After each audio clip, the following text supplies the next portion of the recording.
नमस्कार। The officers library के YouTube channel पर आप सभी का स्वागत है। आज हम देख रहे हैं organisational structure and teams committees.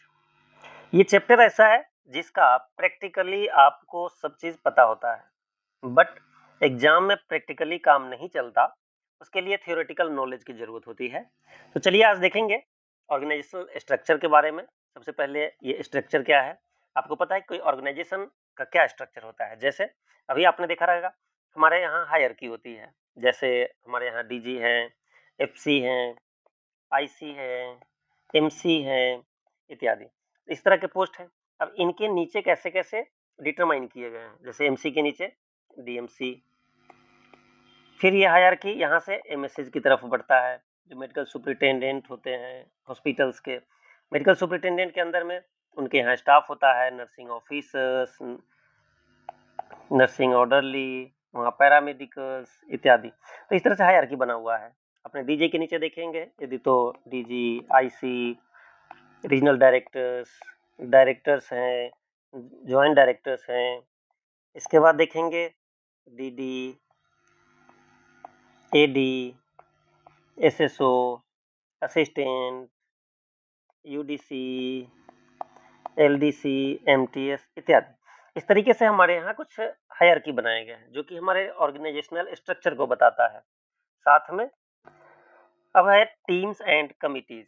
आपको पता है जब कोई डिसीजन लेना होता है तो हम कमिटी गठित करते हैं, कुछ टीम्स बनाए जाते हैं, और कैसे ऑर्गेनाइजेशन में ये टीम्स और कमिटी अपना योगदान देते हैं।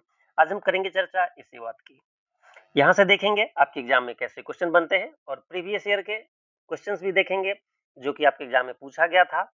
तब आप इवेल्युएट कर पाएंगे कि यह चैप्टर पढ़ने से उस क्वेश्चन को हम आसानी से सॉल्व कर पाते हैं। तो चलिए स्टार्ट करते हैं। सबसे पहला है, हम इसका मीनिंग समझते हैं और इम्पोर्टेंस समझते हैं। किस चीज का? तो ऑर्गेनाइजेशनल स्ट्रक्चर का। Organisational structure refers to the system used to define a hierarchy. Hierarchy किसमें? Within an organisation. Organisation में हायरार्की को सबसे पहले समझेंगे। इट डिटरमाइंस, क्या डिटरमाइन करेगा ये, कि how roles, responsibilities and authority are assigned and coordinated. कैसे कोऑर्डिनेट और असाइन किया जाता है authority, responsibility and roles. Next, flow of communication and decision making within the organisation.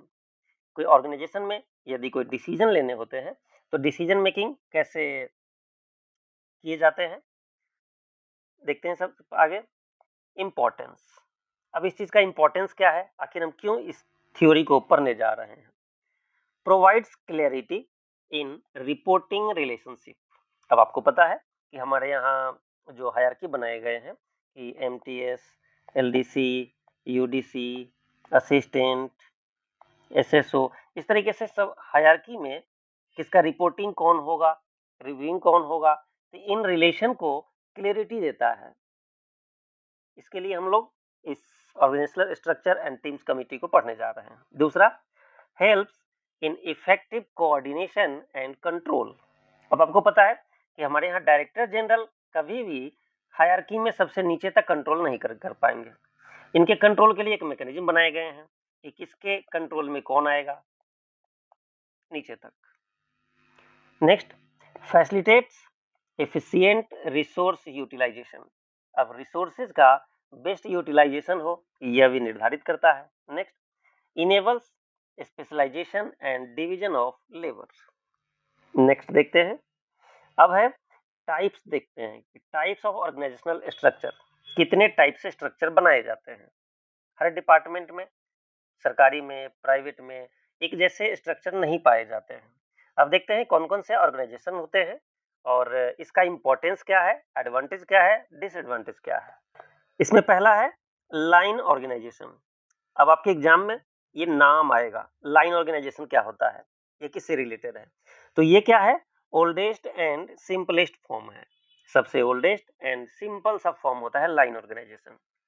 और क्या है इसके बारे में, authority flows from top to bottom. Authority top से बॉटम की ओर फ्लो करते हैं। Next, suitable for small organisation, यानी छोटे छोटे ऑर्गेनाइजेशन के लिए यह आवश्यक होता है। अब आपके एग्जाम में यदि क्वेश्चन आता है कि लाइन ऑर्गेनाइजेशन मुख्यतः किसके लिए बेस्ट सुटेबल होता है? तो स्मॉल ऑर्गेनाइजेशन के लिए लाइन ऑर्गेनाइजेशन होता है। अब इसका एडवांटेज क्या है? ये काफी सिंपल है, क्लियर ऑथोरिटी रिस्पॉन्सिबिलिटी रिलेशनशिप इसमें पाया जाता है। एंड डिसएडवांटेज क्या है? ये थोड़ा रिजिड होता है एंड ऑटोक्रेटिक होता है। रिजिड एंड ऑटोक्रेटिक होना इसका डिसएडवांटेज है, जबकि एडवांटेज क्या है? ये सिंपल है और क्लियर ऑथोरिटी रिस्पॉन्सिबिलिटी रिलेशनशिप इसमें मिलते हैं। तो ये था हमारा लाइन ऑर्गेनाइजेशन। लाइन ऑर्गेनाइजेशन से दो तीन चीजें इंपॉर्टेंट क्या क्या है? हायरार्की में अथॉरिटी फ्लो कैसे होता है? Top to bottom. Next, small organisation के लिए बेस्ट होता है। एडवांटेज है कि सिंपल और क्लियर ऑथोरिटी रिस्पॉन्सिबिलिटी रिलेशनशिप इसमें पाए जाते हैं। एंड डिसएडवांटेज है ये थोड़ा सा, ये सिस्टम जो है, ये ऑर्गेनाइजेशन इस टाइप के रिजिड एंड ऑटोक्रेटिक होते हैं। नेक्स्ट देखते हैं दूसरा, फंक्शनल ऑर्गेनाइजेशन। पहला देखा हमने लाइन ऑर्गेनाइजेशन, अब देख रहे हैं फंक्शनल ऑर्गेनाइजेशन। इसमें क्या है? Grouping of jobs based on functions, example marketing, HR इत्यादि। Each department managed by specialists, यानी हर डिपार्टमेंट को उसके स्पेशलिस्ट मैनेज करते हैं। जैसे अभी आपको यदि कोई एक कंपनी है, इस कंपनी में यदि प्रोडक्शन हो रहा है तो यहाँ पर 3-4 स्पेशलिस्ट होंगे। एक जो मार्केटिंग स्पेशलिस्ट होंगे जो कि मार्केटिंग को देखेंगे, दूसरा प्रोडक्ट के स्पेशलिस्ट होंगे जो कि प्रोडक्ट के गुणवत्ता को देखेंगे, तीसरा उसके एचआर होंगे यानी ह्यूमन रिसोर्स के स्पेशलिस्ट होंगे जो कि उसके ह्यूमन रिसोर्स से रिलेटेड, जो कि उसके मैन पावर होंगे, मैन पावर से रिलेटेड चीजों को मैनेज करेंगे। हो सकता है इसमें कुछ इंडस्ट्री से रिलेटेड कुछ स्पेशलिस्ट रखे हो, हर एक एक स्पेशलिस्ट अपने नीचे के काम को मैनेज करेंगे। तो ये होता है फंक्शनल ऑर्गेनाइजेशन। इसका अच्छाई क्या है? इसमें एक्सपर्टीज इन ईच फंक्शन, यानी हर फंक्शन के अपने स्पेशलिस्ट है तो स्वाभाविक है वहां एक्सपर्टी आपको देखने को मिलेगा। हर फंक्शन के स्पेशलिस्ट उसके टॉप पे बैठे होंगे। इसमें कमी क्या होगा? तो कमी है लैक ऑफ कोऑर्डिनेशन बिटवीन। ये मैंने आपके लिए छोड़ा है, अब आप सोच करके बताएं कि इसमें क्या कमी हो सकता है। किसके बीच कमी होगा? तो बिटवीन डिपार्टमेंट, यानी कि एक डिपार्टमेंट से दूसरे डिपार्टमेंट के बीच कोऑर्डिनेशन की कमी होगी। क्यों होगा? इसका मेन वजह ये होगा कि हर डिपार्टमेंट को देखने वाले में एक हायरार्की में स्पेशलिस्ट होंगे, तो एक डिपार्टमेंट से दूसरे डिपार्टमेंट का कोई खास इंटरफेयर नहीं होता है। ऐसे में वहाँ लैक ऑफ कोऑर्डिनेशन देखने को मिलता है। अब आपसे एग्जाम में क्वेश्चन यदि बनते हैं तो फंक्शनल ऑर्गेनाइजेशन का कैरेक्टरिस्टिक पूछ लिया जाएगा। इसमें क्या होगा? ईच डिपार्टमेंट हैंडल्ड या मैनेज्ड बाय स्पेशलिस्ट। इसका अच्छाई क्या होगा? Expertise in each function. कमी क्या होगा? तो lack of coordination between departments. उम्मीद करता हूं आप समझ पा रहे होंगे। नेक्स्ट देखते हैं, तीसरा है लाइन एंड स्टाफ ऑर्गेनाइजेशन। अब ये क्या है? अभी हमने दो देखा, कौन से? एक तो लाइन ऑर्गेनाइजेशन देखा और दूसरा फंक्शनल ऑर्गेनाइजेशन देखा। अब तीसरा देख रहे हैं लाइन एंड स्टाफ ऑर्गेनाइजेशन। इसमें क्या होता है? Combines line authority with staff expertise. Line managers make decisions, staff officers advice. इसमें आप देख रहे होंगे कि एक्सपर्टीज जो होता है उसका महत्व दिया जाता है। इसमें तो डिसीजन मेकिंग में इसका बेटर चीज क्या है कि decision making with expert advice, यानी एक्सपर्ट के एडवाइस के बेस पर डिसीजन मेकिंग किया जाता है। नेक्स्ट, इसमें कमी क्या है कि conflicts between line and staff, यानी स्टाफ एंड लाइन के बीच कन्फ्लिक्ट्स हो सकते हैं इसमें। नेक्स्ट है इसमें मैट्रिक्स ऑर्गेनाइजेशन। मैट्रिक्स ऑर्गेनाइजेशन इसमें क्या होता है? ड्यूअल ऑथोरिटी स्ट्रक्चर होता है ये। Employees report to both functional and project managers. Report किसको करेगा? दोनों को, एक तो फंक्शनल और दूसरा प्रोजेक्ट मैनेजर को भी। Used in large projects and complex organisation. जो कॉम्प्लेक्स ऑर्गेनाइजेशन है या लार्ज प्रोजेक्ट है उसमें यह काम आता है। इसकी अच्छाई क्या है? फ्लेक्सिबल होगा, एफिशिएंट यूज ऑफ रिसोर्सेज होता है इसमें। और कमी क्या है? तो रोल कंफ्यूजन एंड कॉन्फ्लिक्ट्स इसमें देखने को मिलता है। तो ये था हमारा matrix organisation. Next, committees and team in management. अब इस मैनेजमेंट में जो हमने सेकेंड पार्ट देखा था कि कमिटी एंड टीम का क्या इंपॉर्टेंस है और आखिर ये कमिटी और टीम क्यों बनाए जाते हैं। ऑर्गेनाइजेशंस ऑफन क्रिएट कमिटी और टीम्स, जैसे आप अक्सर सुनते होंगे इस चीज के लिए कोई कमिटी बनाई गई है जो कि अपना डिसीजन देगी, कोई टीम बनाए गए हैं किस चीज के लिए, to facilitate collective decision making, problem solving and coordination. इसके 3 कैरेक्टरिस्टिक आपको देखने को मिले, क्या क्या, एक तो डिसीजन मेकिंग के लिए, दूसरा प्रॉब्लम सॉल्विंग के लिए और तीसरा कोऑर्डिनेशन के लिए। तो ये 3 कैरेक्टरिस्टिक है किसके, कमिटी एंड टीम के। नेक्स्ट टाइप ऑफ कमिटी देख लेते हैं। ये टाइप्स किस किस टाइप के कमिटी और टीम्स होते हैं। तो एक होता है स्टैंडिंग कमिटी, जैसा कि आपको पता है हमारे ईएसआईसी में भी स्टैंडिंग कमिटी होती है। ये होता है क्या, परमानेंट इन नेचर। अब आपको पता है कि ईएसआईसी की जो स्टैंडिंग कमिटी है उसका नेचर क्या होगा, तो परमानेंट होगा। जो भी स्टैंडिंग कमिटी होगी वो परमानेंट नेचर के होंगे। दूसरा, deals with routine and recurring task. Task कैसा होगा, रूटीन वर्क को भी और रिकरिंग टास्क। नेक्स्ट एग्जाम्पल के रूप में देखते हैं। एग्जाम्पल में परचेज कमिटी, फिनांस कमिटी इत्यादि, ये होते हैं standing committee. Next ad hoc committee, आपको पता है एडहॉक वर्ड से आप वेल नोन है, ये क्या होता है, टेम्पोररी होता है। दूसरा कैरेक्टरिस्टिक क्या है, formed for a specific purpose और प्रोजेक्ट, यानी एडहॉक कमिटी यानी हिंदी में इसे तदर्थ कमिटी भी बोलते हैं। अब इसमें क्या होता है, कुछ स्पेसिफिक पर्पस के लिए इसे बनाया जाता है, स्पेसिफिक कोई प्रोजेक्ट के लिए बनाया जाता है, वो शॉर्ट टर्म के लिए, और उसका पर्पस जैसे ही पूरा होता है उसे फिर भंग कर दिया जाता है, यानी कमिटी को ओवर कर दिया जाता है। डिसबैंड्स आफ्टर कंप्लीशन, जैसे ही वो टास्क कंप्लीट होगा उसे डिसबैंड कर दिया जाएगा। एग्जाम्पल के रूप में committee to investigate a complaint, यदि कोई कंप्लेन आया है इसके इन्वेस्टिगेशन के लिए कमिटी बनाई जाती है, और जैसे ही वो इन्वेस्टिगेशन समाप्त होता है कमिटी को समाप्त कर दी जाती है। नेक्स्ट है टास्क फोर्स। आपने इसे गवर्नमेंट में यूज होते काफी देखा होगा कि हमने एक टास्क फोर्स गठित किया है। ये क्या होता है, a temporary team formed to solve a specific problem. यदि कोई समस्या आती है तो ऐसे चीजों के लिए टास्क फोर्स गठित की जाती है। वो क्या होगा, नेचर में टेम्पररी होता है। और कंप्लीट अ प्रोजेक्ट, किसी प्रोजेक्ट को कंप्लीट करने के लिए या किसी स्पेसिफिक इश्यूज या प्रॉब्लम को लेकर के टास्क फोर्स गठित किए जाते हैं। Consist of members with relevant expertise, often from different department, यानी अलग अलग डिपार्टमेंट से उस चीज के एक्सपर्ट को बुला करके एक टास्क फोर्स गठित किया जाता है, ताकि किसी स्पेसिफिक मुद्दे को, किसी स्पेसिफिक प्रॉब्लम को या किसी प्रोजेक्ट को कंप्लीट किया जा सके। Next works independently and reports findings to top management, यानी वर्क कैसे करेंगे, इंडिपेंडेंटली करेंगे एंड रिपोर्ट्स क्या करेंगे और फाइंडिंग्स अपना टॉप मैनेजमेंट को दे देंगे। नेक्स्ट देखते हैं, अब टास्क फोर्स का एग्जांपल देख लेते हैं। A task force to develop a new IT policy और resolve a critical supply chain issue. इस तरह से आईटी पॉलिसी को बनाने के लिए इस तरीके से एक टास्क फोर्स गठित किया जाता है। जैसे हमारे यहाँ भी मेडिकल मैनुअल हो गया, या फिर यहाँ पर अभी रेफरल पॉलिसी बनाए जाते हैं।